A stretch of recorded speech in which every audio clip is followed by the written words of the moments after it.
will today learn how to clean, you will learn how to jerk, you will learn how to overhead squat. And from what I've seen already, it's going to look okay, but not great. What is it that makes these movements challenging? It's the neurological aspects. You have to learn these movements. When I talk learn, I'm in here. When I talk learn, I'm in here. These are derived from equal parts here, and here I'm also here. I have 6 of 10 components through this commitment, this charter that lives and breathes, revolves around, rewards, recognizes, and measures power output with functional movements. It puts me in this domain. Now, you could develop in here, you could decide that, hey, I don't need power, speed, coordination, action, agility, and balance. We've heard that these movements are too complicated to teach people, to teach soldiers, to teach mothers, to teach children. That you really don't need to know. You don't really know how to jerk. When will I ever have to overhead squat? And that is a commitment to shying away from these pieces. I'm too big to be a gymnast. To get benefit from being on the rings. That is a commitment to abandoning this. Let me show you what impact that has. If I were to put the maximum expressible energy on this axis and put productive application of force here. What I'm talking about is how much heat, how much chemical, biochemical energy, how much heat do I put out into the system on this axis, and this one is how much work I'm accomplishing. What you'd see is that this is not a good place to be. Here we are, we're putting out, achieving very little and working very hard. You got that? It's like having a seizure. It's a poor way to get to the store, even though you might eventually wiggle your way over to the store. You'll find you put out a lot more energy than you would have walking. One is efficient, one is inefficient. What we'd like to be ideally is be able to get tons of work done with low energy output, right? This is admittedly a rather bad place to be, and this is a rather good place to be. What is the metric here along this arc? Well, I'll tell you what, it's quality of movement. It is technique.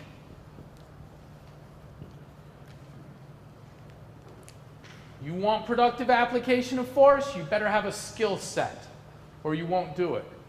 You won't keep up with Nicole walking downstairs with the drywall. Where's Chris Bloom? Right here. Chris, you could not, if I had you both, you're a big strapping young stud of a soldier. If I were to have you and Nicole going downstairs with sheetrock, I'd tell you we'd be more likely to get to the bottom without someone falling or dropping a load with her going down the stairs, not you. Why? Because he can't hold a load overhead and keep it in the frontal plane. It's falling forward. And he's in here with nothing. What's going to happen when I put 3 sheets of sheetrock on him? He's doing a header. Not Nicole. And if you doubt that, we could have a demo. Productive application of force is technique dependent. Technique dependent. I want you to learn how to clean and how to snatch and how to jerk, because that is essential to the maximum productive application of force, essential to it. There's 2 limitations to being able to express successful completion work. 2 limitations. One is going to be the biological one. Just, do you have enough cardiorespiratory endurance, stamina, strength? Are you adequately flexible? If the mechanics are off, you won't be able to do it. If you don't have the technique, you won't be able to do it. I can't throw away any piece of this. Now, seemingly, intensity and technique are at odds. And I want to make distinctions here just fleetingly. I want to look at technique, mechanics, form, and style. Mechanics is just the physics of the movement. When I'm talking angular velocity, moment, rigid midline, when I'm talking about the physics, I'm talking about the mechanics.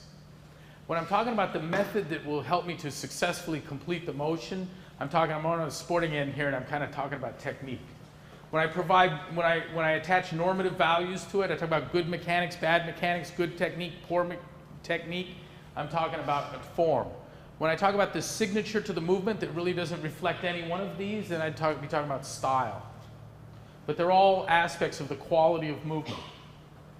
And the point here is that the quality of the movement is tied intrinsically, inherently, in the successful productive application of force, getting the job done, high output, power, intensity, are technique dependent.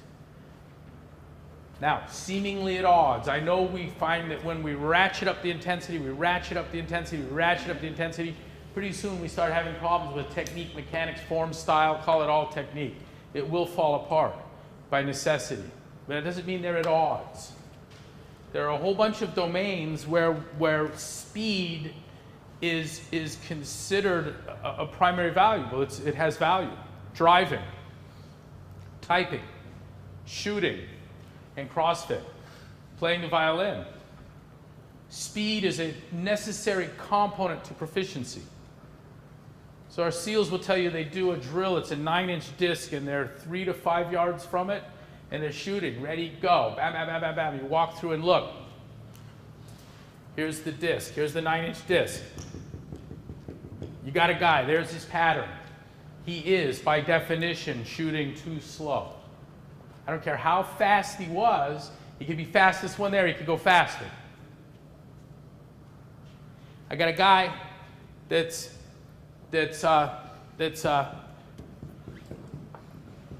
here. Too fast. I don't care how slow he was going. He could be slowest. He's going too fast. He needs to slow down and bring it in. We get him at 80-20. Got about 8 in here, 20 out here. Good job. Regardless of how fast he went. Isn't that interesting? You go out for a job as executive secretary to someone and you type 300 words a minute, set all the record, right? With 4,000 mistakes. What is your worth? You should IM with Nicole. There is no mistakes, but you watch each letter painfully go down because she's looking for it. She's going to get the right one. Perfect accuracy in her typing and low speed. There's some middle ground that is consistent with what we're looking for, whether you're putting out fires, playing the violin, or doing CrossFit. You with me on this? Crashing the car, missing the target, hitting a wrong note, and faltering some on form does not cause you to increase your intensity or speed. It's an ineluctable, unavoidable consequence of its development. You introduce me to someone who never makes mistakes and they're not developing proficiency, they're not getting fast. You got that? So, do I want high intensity or do I want good times? Yes is the answer. Yes is the answer. Just like if we were going to meet at lunch today, I go, sir, here's the deal. Do you want me to come on time or to the right place? Well, yes. I want you to the right place and on time. One without the other is worthless. Same here. This is nothing I've decided. This isn't at the core of our program. This is at the core of the real world. This is how the universe works, folks.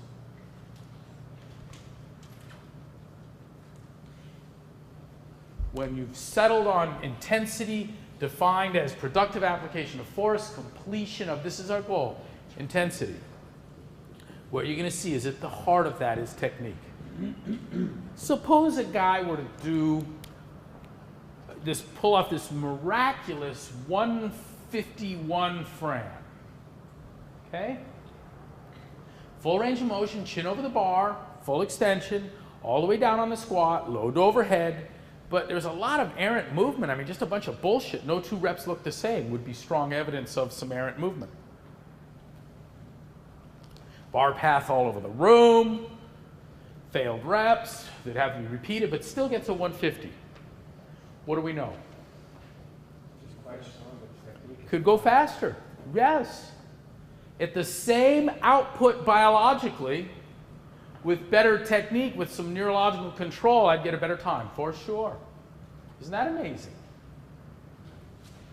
Look where we've gone. We've gone from prescription, from RX to power, from power to fitness.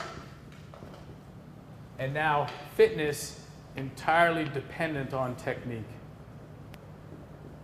That says technique.